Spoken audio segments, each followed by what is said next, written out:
Hi, sambayan ng Pilipino, magandang umaga po mga kababayan. Si Ka Eric po ito.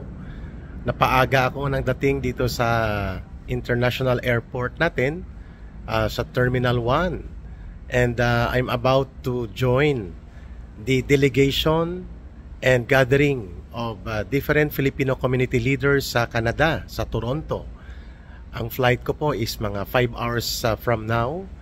And I will be joining the group of Maisog Canada, and of course yung mga kaibigan at kasamahan ko natin mula sa SMNI News International, sa Kingdom of Jesus Christ, and other Filipino community leaders. Magtitipon-tipon po kami doon sa Canada para magkaroon po ng isang talakayan at pagpapaliwanagan sa saloobin ng ating mga kababayang Pilipino upang magkaroon ng malinaw na pagtingin sa nagaganap po na krisis pang politika at krisis sa ating buong lipunang Pilipino, dulot po ng malinaw na failure of leadership ng gobyerno ni Marcos Jr. So in about 5 hours from now, I will be flying for almost 16 hours, no?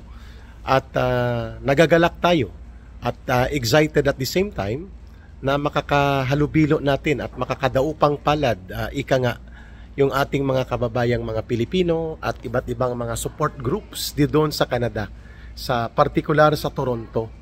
Isa po itong pagkakataon para maipakita ng mamamayang Pilipino ang kanilang pagkakaisa para sa pagsusulong ng mabuting pamamahala at pati na po ng pagsusulong ng maayos na pamunuan sa ating gobyerno in the midst of very scandalous allegations and the questions of integrity on the part of Marcos Jr. government, partikular po sa kanyang liderato.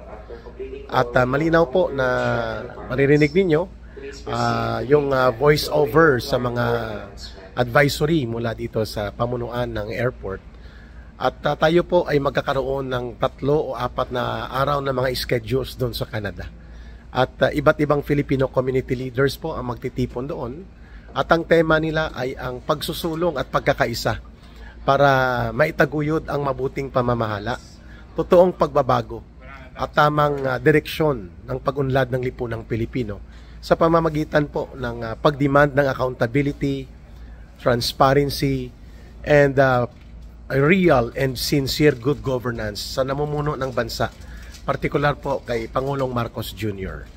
Yung nagaganap po na panunumbalik ng mga instrumento ng authoritarianismo, despotism, semblance of dictatorship, widespread corruption, yung malaganap po na pagkalugmok ng kabuhayan at income at trabaho ng mamamayang Pilipino, yung paglaganap ng kahirapan, ang pagtaas ng bilang ng kagutuman sa mamamayang Pilipino at ang malubhang panunumbalik ng mga matataas na krimen sa ating pamahalaan, lalo na po ang high level of corruption.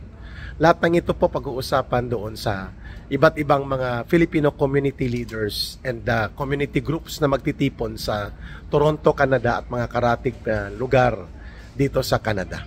Kararating lang din po natin nung nakaraang mga linggo mula sa Estados Unidos para idulog naman po ang panawagan ng mamamayang Pilipino sa International United Nations Office doon sa New York upang mag-intervene dito sa nagaganap na mga paglabag at paglapastangan sa religious freedom at ganun din po sa mga karapatang pantao ng mga katutubo, kabataan at kababaihan at mga sibilyan na nilalabag po ngayon sa laboratorio ng Marshalo ni Marcos sa Davao, lalo na po laban sa Kingdom of Jesus Christ at sa mga religious workers and mga religious organizations na ito, at pati na po mga kabataan at sibilyan na nabibiktima po ngayon at napiperwisyo ng martial law obsession ni Marcos laban kay Pastor Kibuloy sa SMNI at ganoon din po sa mga iba't ibang pang mga sektor doon sa Davao.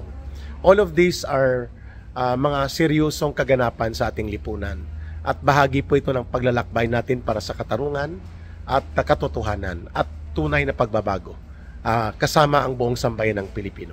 Kaya tayo po ay dudulog sa puso ng sambayan ng Pilipino, kaya magtitipon tayo sa Canada. Muli, ito si Ka Eric, mabuhay ang sambayan ng Pilipino. Mabuhay ang mamamayang Pilipino. Maraming salamat.